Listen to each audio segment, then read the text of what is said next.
Hey guys! Welcome to my travel joys in Hiroshima, Japan! Hey! So ayan, let's continue our vlog. So ngayon, bago tayo lumabas, I'll be eating my gift to myself. Wow! Bakit? What mo deserve? I bought Ladurée. Tama ba yun?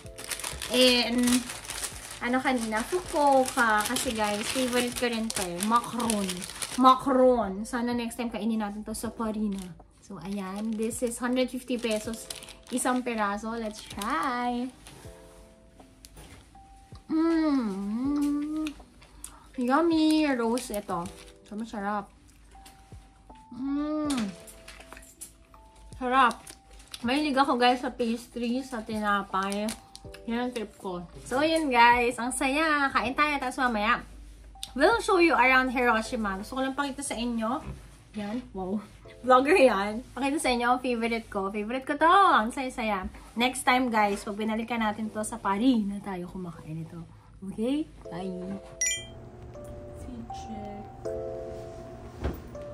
And we're out and about guys. Ngayon lang tayo nakapag-shades dahil ngayon lang may araw-araw. So ayan, we're heading to Peace Memorial Park. So guys, syempre tayo, ang alam lang naman natin dito is yung history nila that they were widely destroyed in 1945.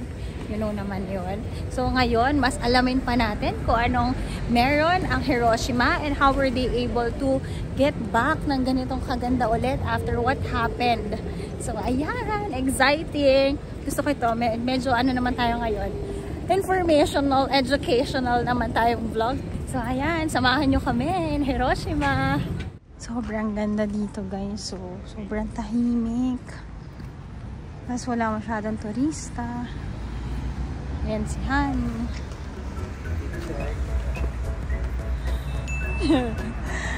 Check.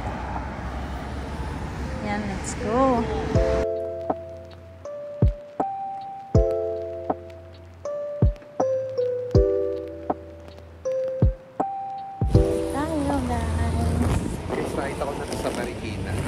Hindi ako, sobrang linis dito. Well, malinis din naman sa Marikina. Ayun, tignan nyo dito guys, sa part na to. Welcome to my travel joys in Marikina. Ganda oh. Ganda dito guys. Sobrang tahimik. Ito yung part ng Japan na pag mas gusto ko pa ng muni-muni, diba sabi ko sa inyo, muni-muni ng Japan is Fukuoka, tapos Nagoya. Ito guys, ibang klase yung tahimik. Walang sasalita. Rinig mo lang yung mga maleta. Sorry. Bawal. Wala. Wala na ganyantuhan. Walang latest chismis dito guys. Wala. Ang ganda. Sobrang ganda. Yan. Guys, tignan nyo gano'ng ka-peaceful dito. Tapos andito na tayo guys sa Peace Memorial Park ng Hiroshima. Ayan. Kaya pala peaceful. Oo, kaya peaceful. Kasi Memorial Park to. Ayan. Na tayo masyado maintindihan. Pero dito tayo punta. Ayan pala. Here, sinasabi nila kung ano yung mga main tourist attractions here in Hiroshima. You have the Peace Memorial Park, Hiroshima Castle, Shukai Garden, Miyajima. Diyan tayo tomorrow. So, yan. Not so much of a touristy place, pero maraming laman ang place na ito because of their history. So, ayan. Punta tayo sa Memorial Park. Ganda, guys! So, here, guys, before we enter, let's read Peace Memorial Park. This area is close to the hypercenter where a large number of people perish around here. Diba nakakaano? Located between two rivers, this area was deemed suitable for a waterfront park with the aid of Bomb Dome. Ayan. Memorial Monument for Hiroshima City. So here guys, let's enter Hiroshima Peace Memorial Museum. I'm just not sure if makapag-video ba tayo inside, but I'll try what I can para i-chika ko naman sa inyo later. So here's the time for today. So here guys, I'll be showing you. The museum is open from 9 AM to 5 PM daily. Entrance for adults is only 200 yen. So kapag kukuha kayo ng audio guide, I'll be getting one. 400 lang. Okay. Mura lang guys, and from here we'll know the history of Hiroshima. Okay guys, bayad tayo. Ayan na admission. Let's kuha tayo ng audio guys for only 400 yen. Let's get English. Oh, okay. Okay. Side volume. Okay. Zero stop. Okay. Thank you. Arigatou gozaimasu. Ayan, pasok na tayo guys. So here guys, meron tayong audio guide. Ayan. May beke. Mechanic kasi ako. Ayan, you just have to press. Tapos hindi pala siya pwedeng i-share kasi ayan, one lang. So ito, dito na tayo sa start before the bombing. So kukwentuhan ko na lang kayo from time to time.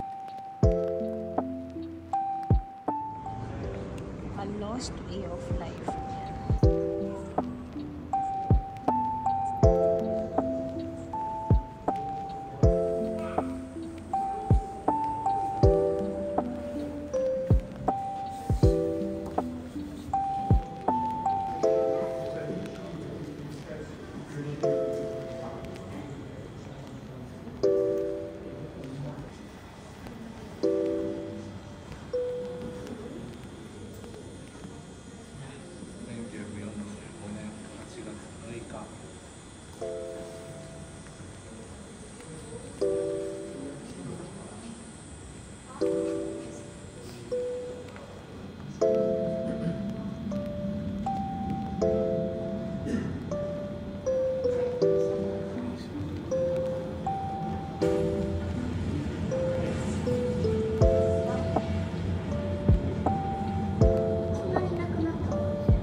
Guys, no, that parang millisecond lang yung nangyari. Tapos nawala na yung buong area nila, no? So later, alamin pa natin yung mga nangyari. Nakakilabot, no? There are approximately 140,000 people na namatay noong 1945.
Job on Hiroshima. Kasi ito guys, ipapakita ko sa inyo later. Ito yung initial structure niya. Tapos after the bombing, ito na siya. Later we'll see the actual A-bomb dome.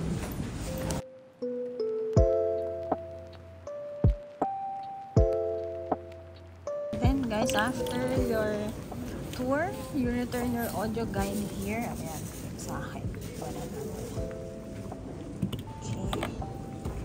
And then here you have your souvenir shop also, where you can have books. Ayan. And then merch also. Okay. Parang gusto ko ito.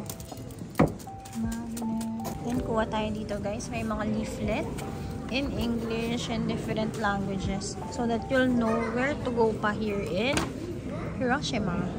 And if magutom naman kayo guys, may cafe din here sa loob. So let's check kung anong ina-offer nila.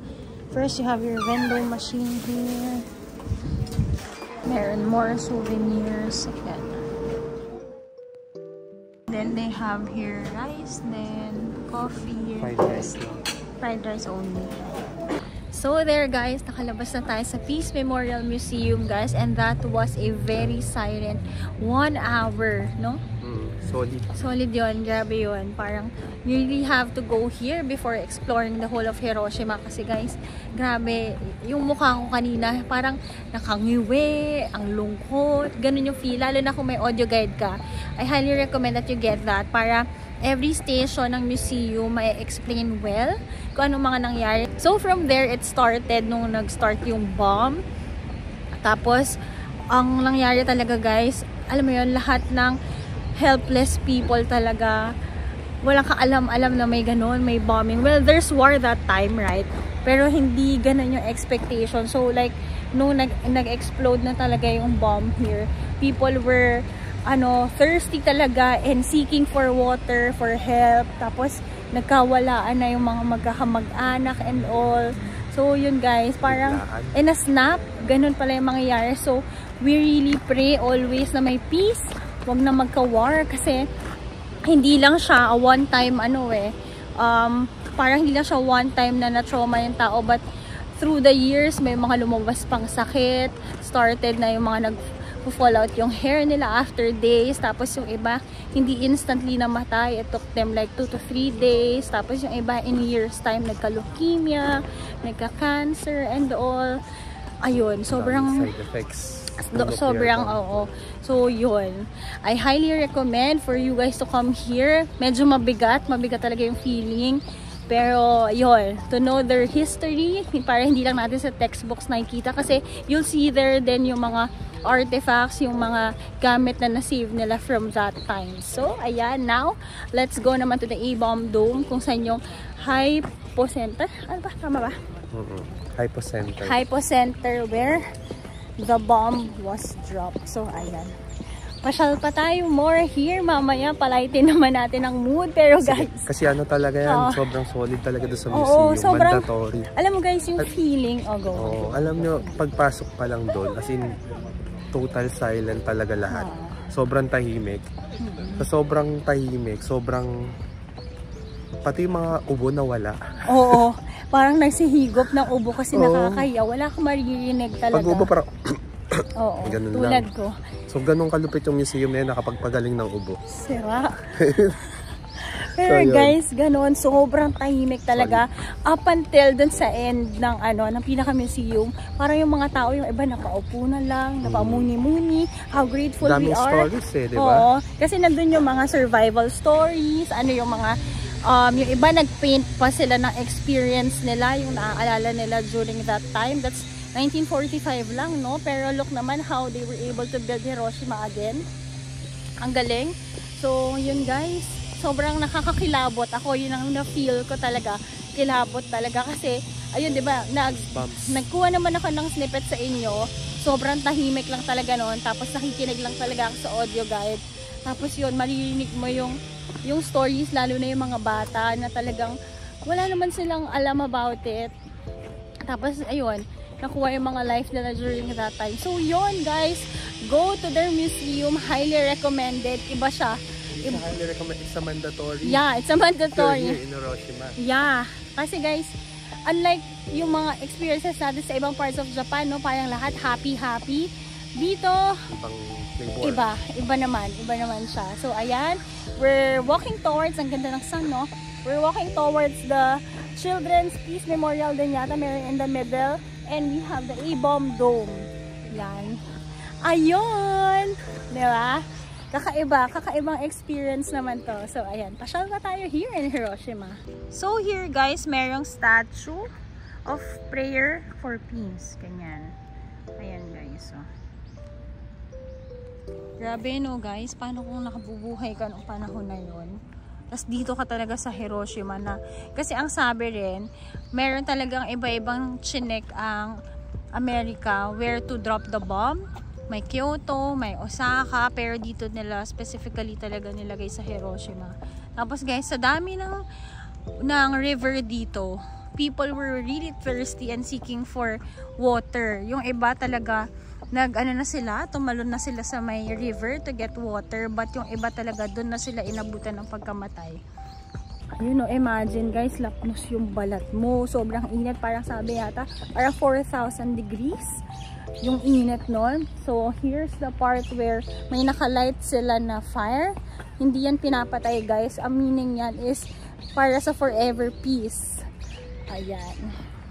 Ganda dito guys. So, sobrang tahimik, sobrang ganda. Ayan. Ayan ang background. Ayan yung museum. Tapos ito yung A-bomb dome.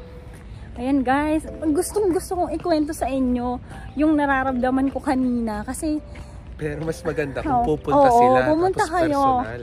Iba kasi yung feeling, goosebumps talaga guys eh. Diba parang tayo, punta tayo sa museum. Kasi kita mo agad yung history pa lang ng pagka-bomb. Talagang pinakita doon in graphics. Para ma-visualize mo talaga. So ayun, we can't imagine paano nangyari yon sa ganda na ngayon ang nakikita natin, no? Ayan. Ay, lapit tayo. Ayan na, may statue din dito si Sadako, yung isang may story doon. So guys, this is the Children's Peace Monument. Ayan. This monument is built in memory of all the children who died as a result of the atomic bombing of Hiroshima. It was inspired by the death of Sadako, who developed leukemia during that World War II and A-bomb atomic bombing for Hiroshima. Ayan.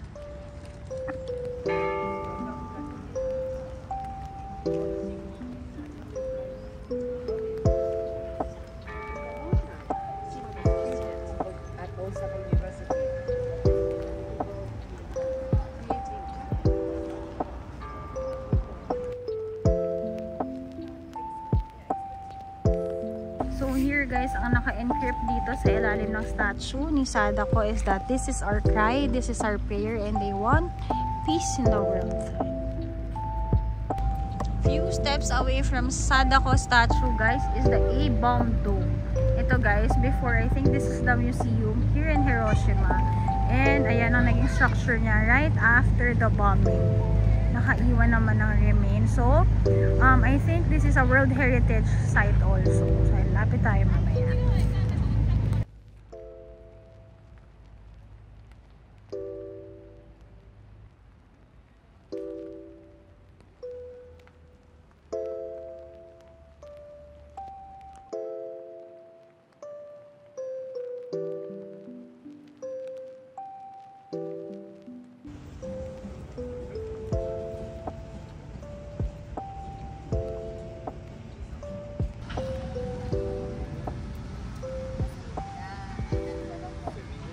Okay guys, finally we're in front of Hiroshima Peace Memorial. Again, Baku Dome. This is a World Heritage Site guys. So ayan. Ito na yung remains na naiwan after the atomic bomb.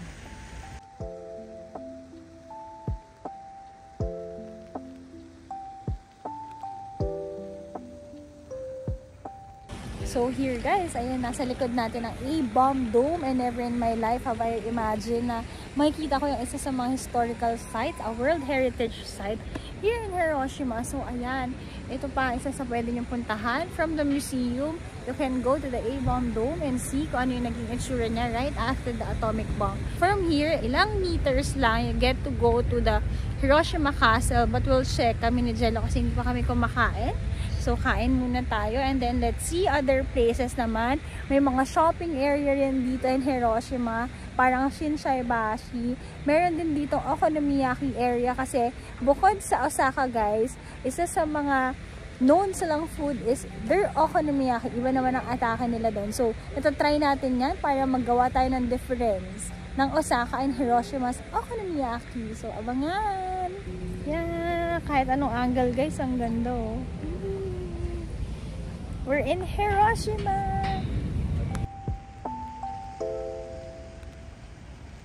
Guys, alam nyo ba kung anong nagre-remind sa akin here in Hiroshima? Para tayong nasa Amsterdam. Ganun yung feel. Ang daming nagbabike. Tapos yung structure dito, parang kang nasa Europe. Ganun yung feel. Pati yung kulay, parang sepia. Dahil, well, golden hour na. So, yun. Ang ganda, no? Ang ganda dito. Ano pa po sasabihin ko? Ang ganda lang. Ang ganda lang. Ayan, ayan pa rin ang A-bomb dome. Tapos, ang mga nandito pala guys, mostly are westerns. Galing eh. Pati yung ambulansya tumitigil pa sa pedestrian. Oo guys, tas kanina, na tumawid kami. Ang tagal nang nakastop ng car. Basta pedestrian ka pa, dadaanin ka niya. Grabe yung respect ng people dito sa mga taong naglalakad. Tayo ko na lang ako eh, kasi sabi ko, oo, mapapa-thank you ka talaga sa atin. Parang babagayin ka muna ng konti.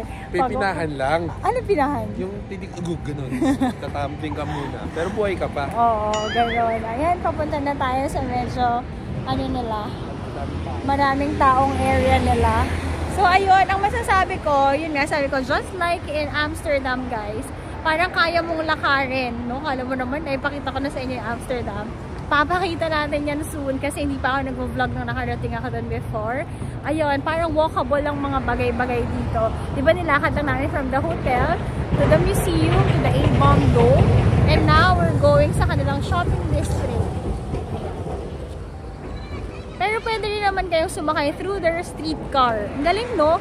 Ang galing ng structure dito. Parang, after that bombing, paano nila nagawa ganyan ulit yung structure ng kanilang city. Ang ganda.